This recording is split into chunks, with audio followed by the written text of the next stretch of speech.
now let's go to our final speaker. I love this format, by the way. It's just so punchy. I want to do a little dance or something. But our next speaker, this is someone who I've known for several years now. He's the CEO of Consumerdriven, and he's a voice for all things consumerism. And it's a great place to finish up this session because he really speaks to many of the things that you've heard us speak to today or during this conference in terms of personalization and transformation of benefits. He was there at the beginning of the shift to account-based benefits, helped to create HRAs and HSAs, and has been there through the evolution of private exchanges, and just a lot of fun. He's got a great presentation for you today. So let's welcome to the stage John Young. Come on out, John. Wow. Good morning, everyone. This morning, I want to talk about our industry. This morning, I want to talk about you. I think yesterday we learned that it's no longer called stress, it's called pressure, right? This is an incredible time.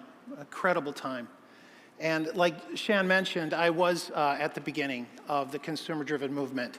It was a revolution. Revolutions don't happen within an industry, they happen outside of an industry. And the industry actually acquired consumerism in 2004 and 2005, and we became the virus in the machine. And we were trying to solve something very important, healthcare. Because the individual was kind of removed from healthcare, and this made a significant difference. Employers who fund most of this were left with very little options. In fact, it felt to them like all I do every year is rearrange the deck chairs on the Titanic. And we came in with an idea, but we had to answer this question. How is this better than what I'm doing? And we're having to answer that question today, by the way, when it comes to marketplaces and private exchanges. Well, we had to answer this question, and the answer was, I think, pretty simple. And that was, let's do something they've never had before. Let's give people in-pocket money. Let's give them money up front that they can use to spend on healthcare expenses. And that will be a financial incentive. And let's also put this alongside some sort of a plan design that makes them not want to utilize needlessly. Let's give them skin in the game. Let's give them an incentive to be prudent about healthcare purchasing. Let's make them care about consumption. And did it work? It absolutely worked. When organizations do a consumer-driven plan, you can give employees an actuarially equivalent program to the traditional offering and save 8 to 14% the first year, and that this will grow at a slower rate than normal trend. And over time, we've saved employers a ton of money. And jump forward to today, I'm excited to say that more than 1 out of 4 people are in an account-based plan. And that by 2018, it's expected that 3/4 of employers are going to be in these programs. Does that sound good? Does that sound good? Yeah. Well, I was very excited to read your state of employee benefits. You folks at Benefit Focus, I love what you've done in that report. 6% do a full replacement, another 52% offer it as an option. And it sounds like we're on the right track. Half the employers out there that are large are offering an HSA, 14% are offering an HRA. But fellas, I'm telling you, I gotta have more cowbell.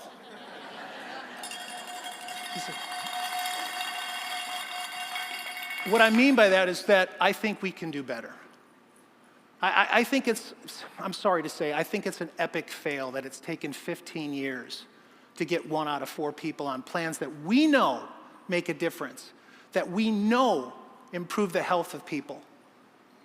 This industry needs more cowbell. And in one area that it does is in plan design. We absolutely have to get back to the purity of consumer-driven healthcare. It's been tainted. Today, people are calling consumer-driven healthcare a high-deductible health plan. Today, there's less emphasis on that fund. And there needs to be more. For you health plans, the design needs to be richer, yes, more expensive, because then people will see the value in it and they will join it. And they will actually see that with these programs they can win. That's absolutely critical. And also, plans year over year need to migrate. According to trend, we should give people more in the fund, bump up the deductible, bump up the out-of-pocket max each and every year. This is something called leveraging, but it's very important. If we keep the same design, we start to dampen the consumerism's effect. This industry needs more cowbell. Now, this is exciting to note what's going on in the industry as far as enrollment. Over time, people find HSA plans more and more popular. But look at this. If you do not offer any kind of employer match, you're going to get at best maybe 1 out of 5 people joining these programs. And maybe because it's the lowest cost plan, not because they want to be empowered as a healthcare consumer to make a difference. There's a 64% delta between not funding and when the employer puts $800 into this. That's absolutely huge because your data, by the way, millennials in the room, can I hear from you? How many millennials? You are my favorite generation, you guys. I love you guys. You do not say no. My kids are millennials, so I can speak to this. You do not stay, well, the one thing you don't do is you don't wonder, because any question you ever think about, you get an answer immediately.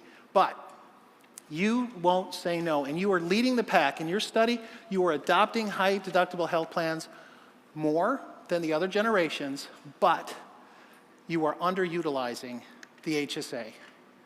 And we have to help your peers see the value of that amazing account that you can put money in tax-free, it grows tax-free, you take it out tax-free for healthcare expenses, you can let that ride. It's a wonderful thing, and we've got to get that word out. And some other things that are out there in survey world that is disturbing to me is that with an HSA program, half the employers that are offering those, less than 40% of their employees are actually putting money into their own HSAs. And further disturbing, this is a PricewaterhouseCoopers survey from just last year, HSA contributions on average have decreased 16%. We are going in the wrong direction. Consumerism is becoming cost share. We have to stop that. This industry needs more cowbell. Now, what really got me excited the first day is when you guys announced that you have a Max My HSA button, and I love that. I think that is a great thing. Can I hear cowbell for that? That is an awesome thing. You should be really proud of that. That is going to help people. Now, another part of our industry that is kind of a cowbell is these exchanges, these marketplaces, these stores that we're propping up. On average, individuals that are selecting their own coverage through these marketplaces, through these private exchanges, on average, 1 out of 2 are picking an HSA qualified plan. That is huge. If you are in the exchange business, you are in the HSA business. That's what that means. And let's talk about these exchanges and marketplaces. I often have heard, you know, people don't treat healthcare the same way they treat every other kind of economy. And that might be true because we have a literacy problem.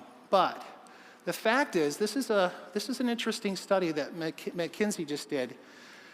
When it comes to healthcare companies, and when it comes to non-healthcare companies, there's consistency on what people want. They want great service. They want you to deliver on expectations. They want their lives made easier. They want great value. It's the same. They are ready. We just need to help them. Now, some of the data out there that is showing the interest in private exchanges, the employers definitely are planning on adopting and going into these marketplaces and exchanges. Definitely it's on their to-do list. However, a recent National Business Group on Health survey showed that there's a little bit of a step back from the C-suite on these programs. That the 2016 survey showed a 9% drop in employers planning to do something for 2017 on retiree exchanges, an 11% drop for active. So I wondered why. Why is that? And it's this. This is a very key and important survey point. At the C-suite, when asked, do you think these exchanges are going to do a variety of things? In 2015, and even worse in 2016, the C-suite say, you know what, I'm not so confident that we're going to engage employees in better healthcare decision making. I'm not so sure these private exchanges are going to control healthcare costs. That's exactly what these things do. We need more cowbell. We need more cowbell when it comes to helping employers see the value of these things, because they do control healthcare costs. They do improve the customer experience. So now I want to talk about you. Whether you're an employer or a health plan, kind of setting somebody off on a consumerism plan might feel like this. Do a good job, do a good job, do a good job. But maybe to the employee, it feels something like this.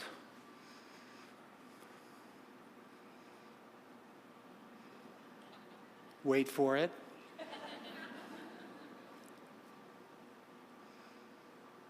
Wait for it. Bam!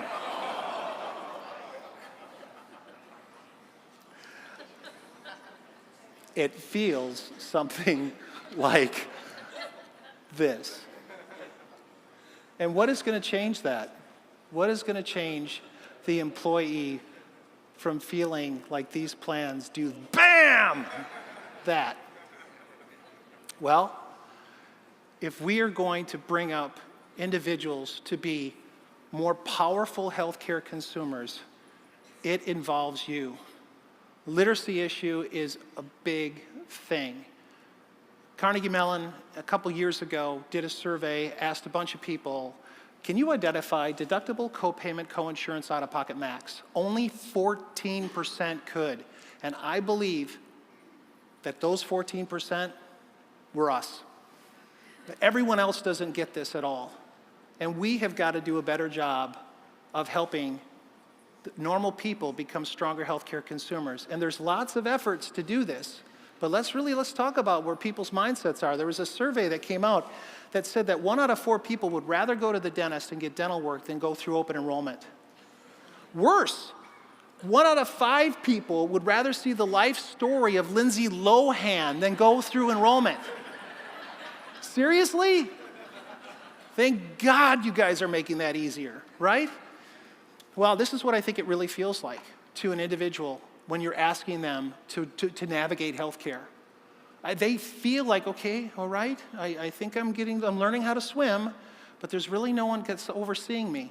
Now, there's a lot of tools and resources that we are bringing together to help people become stronger healthcare consumers. And there's some great tools, in fact, even in the exhibits. There's great companies like Healthcare Blue Book that's helping people understand the difference between quality with providers, difference of cost between 1,000 or more procedures. There's great tools and resources available through HSA custodians like Discovery and through HSA Bank. I mean, there's wonderful tools and resources available to people, but what really is necessary is you. It's us, it's every stakeholder. It's personally getting involved. Now, how many of you believe others can change? I mean it. Do you believe people can change? Okay, let me ask it a different way. How many believe you can change? Well, I got to tell you, there's a book out called Change or Die by Alan Deutschman, and he basically said our industry throws 3 things at people. It throws information, it gives them facts, then it tries to scare them and then it tries to force them into a course of action. And we think that that's going to change people's behavior when it comes to smoking or getting healthier, and it doesn't work. What really works, and I'm going to be putting the analog into the digital, I'm putting the analog into the digital discussion right now. What really works are the 3 R's. He said relationship is absolutely key. The one thing that we can all do to improve consumer-driven healthcare is avail ourselves as kind of a concierge, a friend, an encourager, a supporter of people on a relationship basis to help them become healthier, to help them become more prudent, to help them see the value of the tools, and then repeat that behavior. And by the end of it, it will reframe their worldview. Does this work? Is this difficult? This is difficult. This is difficult. I happen to know this for a fact. I've tried this twice. I was dropped both times. It can happen. This 10 years ago, I weighed 75 pounds. We're not going to talk about this. Talk about this. I was 75 pounds heavier. I'm still a big guy. I'm on my way, but it was a relationship, a new relation. It has to be a new relationship. Can't be your spouse, somebody you know. It's got to be someone new that comes in your life, and you can be that to people, that encourages you and supports you onto better health and understanding. And that's really at the point. When my daughter was 6 years old, she was in a drawing class, and the objective was to draw something the rest of the students can identify. People were drawing footballs and houses and dogs, and Maddie was scribbling away, and the teacher was walking around and said to Maddie, oh honey, what are you drawing? And she said, I'm drawing a picture of God. And the teacher says, but honey, no one knows what God looks like. And she said, well, they will in a minute. The future healthcare consumer, fully engaged and empowered to really change this industry, to take us to the new directions that we don't even have figured out yet. We don't know what they look like, but we will soon, and it's going to be up to you.